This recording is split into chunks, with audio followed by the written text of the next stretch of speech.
আপনারা তাদেরকে যদি ভালো না বাসেন তো কারে ভালোবাসেন? এই ভালোবাসার জায়গা থেকে একটু ধৈর্য ধরবেন, এদিকেও ধৈর্য ধরবেন, এইদিকেও ধৈর্য।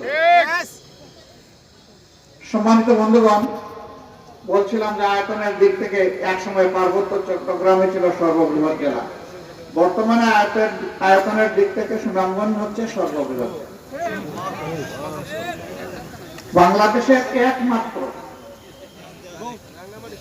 মাছের অভয়ারণ্য এইটা ওই সুনামগঞ্জে অবস্থিত। আল্লাহ তাআলা এখানে বিপুল সম্ভাবনা এবং সম্পদ দান করেছে, কিন্তু এই সম্ভাবনার জায়গাটাকে আমরা জাগিয়ে তুলতে পারিনি। সেটি আমাদের দুর্ভাগ্য। বহু দেশ, পুরা দেশের একটা অংশ পানিতে ডুবে থাকতো, এখন সেখানে তারা চাষাবাস করে বসবাস করে ইন্ডাস্ট্রি গড়ে তুলেছে। আবার পর্যাপ্ত পরিমাণ জলাধারও তারা সংরক্ষণ করেছে। আল্লাহর দেওয়া মেধা যোগ্যতাকে কাজে লাগিয়ে তারা তাদের এক একটা দেশকে এক একটা পার্কে পরিণত করেছে। একটা দেশ উন্নত হতে হলে তিনটা জায়গায় সেই দেশকে অবশ্যই গুরুত্ব দিতে হবে। প্রথমটা আমরা ধারণা করি এগ্রো ইন্ডাস্ট্রি, কৃষিজ শিল্প।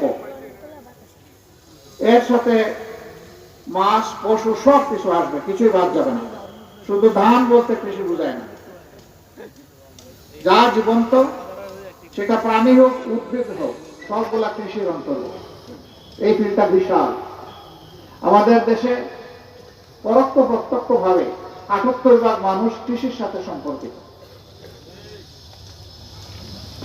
দ্বিতীয়টি হচ্ছে ইলেকট্রোমেকানিক্যাল ইন্ডাস্ট্রি, আমরা যেগুলোকে ইন্ডাস্ট্রি বলি সেগুলো, এটা বহুমাত্রিক।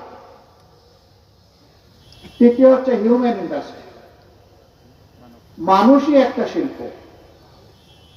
এই মানব শিল্প,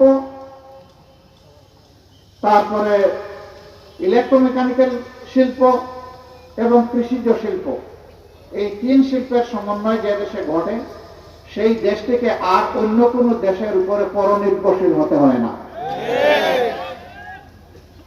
পেট আমাদের বন্ধক দিয়েছে অন্য দেশে, এমনকি মাথা আমাদের সেইটাও বন্ধক দিয়েছি কিনা আল্লাহ ভালো জানে। এই হাওড়ের সন্তানেরা, পাহাড় বনাঞ্চলের কাছে বসবাসকারী মানুষের সন্তানেরা, খেটে খাওয়া মানুষের সন্তানেরা, সাধারণ মানুষের সন্তানেরা